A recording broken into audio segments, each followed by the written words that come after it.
रात का वक्त था। गांव के सभी लोग गहरी नींद में सोए हुए थे। भीमा रात के वक्त अपने खेतों की सिंचाई करने की तैयारी कर रहा था, मगर उसकी बीवी रुक्मिणी उसे जाने से रोक रही थी। अगर आपको अपने खेतों की सिंचाई करनी है तो आप सुबह चले जाइए। आधी रात को जाने की क्या जरूरत है? आप सुन नहीं रहे हैं? कुत्तों के रोने की आवाज लगातार आ रही है। खेतों को सिंचाई की जरूरत अभी है और मैं सुबह जाऊं? रुक्मणी, मेरा अभी जाना जरूरी है, नहीं तो पूरी फसल खराब हो जाएगी। और कुत्ते तो अक्सर रात में रोते ही हैं। लोग कहते हैं कि जब भी रात के वक्त कुत्ते रोते हैं, उस जंगल के पुराने खंडहर के आसपास कुछ अपशगुन जरूर होता है और लोग रहस्यमयी तरीके से लापता हो जाते हैं, जिनका कभी कुछ पता नहीं चलता। तुम ही ना रुक्मणी, हद करती हो। मैं इन बातों को नहीं मानता। नहीं जी, आप मेरा कहना मानिए। आप आज मत जाइए, मुझे कुछ सही नहीं लग रहा। मुझे मत रोको रुक्मणी, मैं अकेला नहीं जा रहा। मैं मेरे दोस्त राजन को भी साथ लेके जा रहा हूँ। इतना कहकर भीमा चला गया। सर्द रात में राजन और उसका पड़ोसी भीमा खेतों की सिंचाई करने चले गए। ठंड अपने पूरे शबाब पर थी। उन दोनों ने सर्दी से बचाव के लिए आग जला ली थी। वो दोनों उस मनहूस खंडहर से ज्यादा दूरी पर नहीं थे। अचानक उन दोनों के कानों में एक दिल दहला देने वाली चीख सुनाई दी। चीख किसी औरत की थी। चीख सुनकर राजन के तन बदन में डर की एक लहर सी दौड़ गई। भीमा, तो तुमने कुछ सुना? भीमा, जो अपने नाम के जैसे ही लंबा तगड़ा आदमी था, और बोला, हाँ, मैंने भी वो चीख साफ साफ सुनी है, उस खंडर के बाजू से आई है। तभी अचानक फिर से बचाओ बचाओ के साथ रोने और चिल्लाने की आवाजें फिर से सुनाई देने लगी। ये सब सुनकर दोनों परेशान हो गए। अचानक मन में कुछ सोचकर भीमा ने हाथ में लाठी उठा ली और खंडहर की ओर चल दिया। ये क्या पागलपन कर रहे हो भीमा? हमें यहाँ से चलना चाहिए। मुझे कुछ गड़बड़ लग रही है, और वैसे भी मैं आने के लिए तैयार नहीं था यहाँ। सिर्फ तेरी वजह से आया हूँ मैं यहाँ। चल हट डरपोक कहीं का, जरा सोच कर देख, या कोई सच में अबला लड़की कोई खतरे में हो तो हम उसकी मदद ना करें? हम उसे यूं ही छोड़ दें क्या मरने के लिए? भीमा के इस सवाल से राजन चुप हो गया और भीमा भागते हुए कुछ ही वक्त में उस भयानक जंगल में घुस गया। थोड़ी देर बाद ही वो दोनों घने जंगल के बीचों बीच खड़े थे। घने कोहरे में वो दोनों आंखें फाड़ फाड़ कर देखने की कोशिश कर रहे थे। इतनी देर में एक बार फिर से उस औरत की चीखें उनकी कानों में पड़ी। भीमा और राजन चीख की दिशा में भागने लगे। वो दोनों थोड़ी ही दूर पहुंचे थे कि तभी सामने से कोई बहुत तेजी से भागा आया और सीधा भीमा से आकर टकरा गया और वो धड़ाम से जमीन पर आ गिरा। उससे टकराने वाली एक औरत थी। डर के मारे वो भीमा से लिपट सी गई और चीखते हुए कह रही थी, मामा, मामा मुझे बचा लो, वो लोग मुझे मार डालेंगे, मुझे बचा लो, मुझे बचा लो। इतना कहकर वो भीमा की बाहों में ही अपने होशों हवास खो बैठी और बेहोश हो गई। भीमा उसकी खूबसूरती देखकर अपनी सुध-बुध खो बैठा और राजन की ओर देखते हुए कहा, जा जल्दी से पानी लेकर आ, क्योंकि इसे होश में लाना जरूरी है। होश में आ भीमा, मुझे कुछ ठीक नहीं लग रहा। जरा गौर कर, यहाँ इस औरत के अलावा और कोई इंसान दिख नहीं रहा है यहाँ पे। ठीक है, अगर तू नहीं जाएगा तो फिर मैं ही चला जाऊंगा। ठीक है, मैं जाता हूँ। राजन पानी लेने वहाँ से चल पड़ा।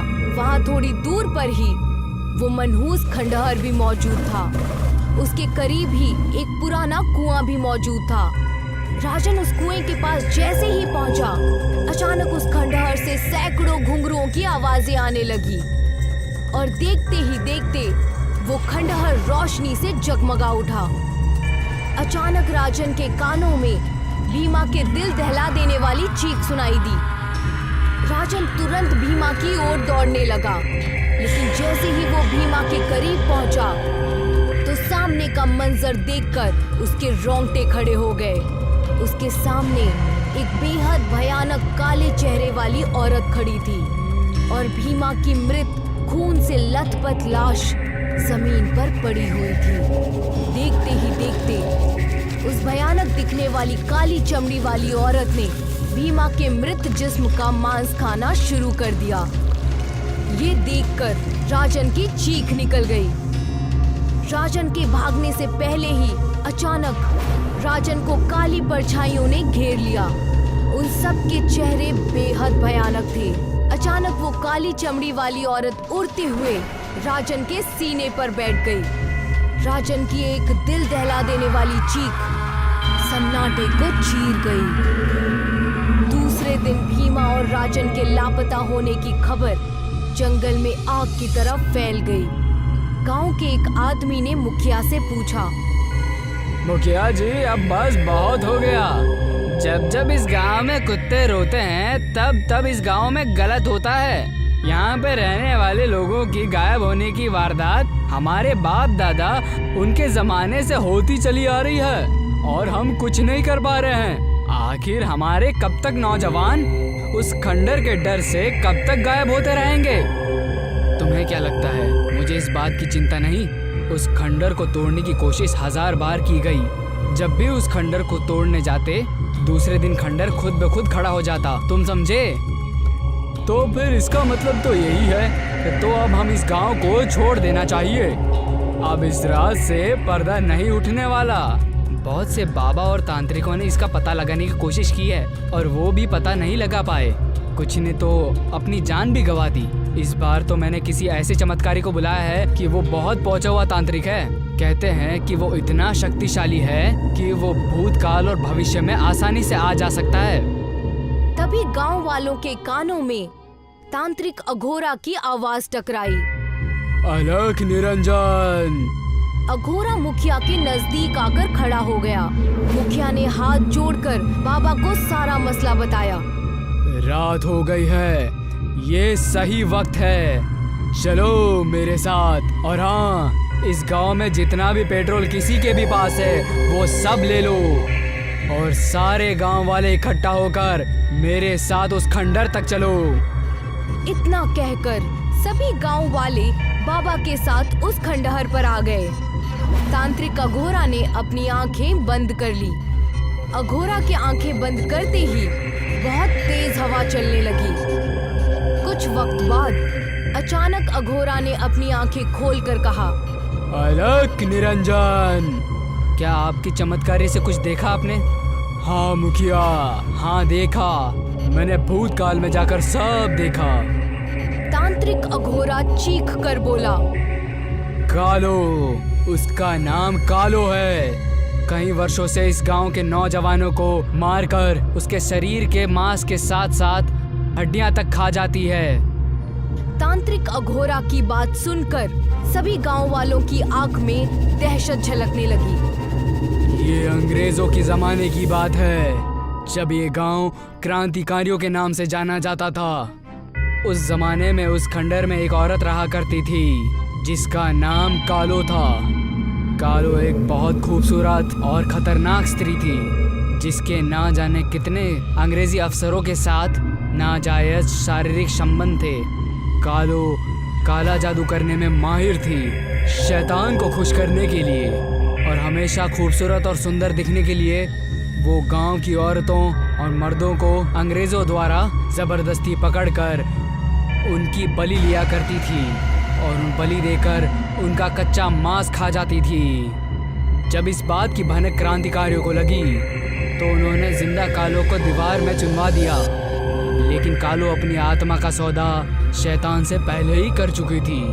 मरने के बाद कालो एक शैतान बन गई, लेकिन अब उसका वक्त खत्म। इतना कहकर अघोरी बहुत तेज आवाज में मंत्र पढ़ने लगा।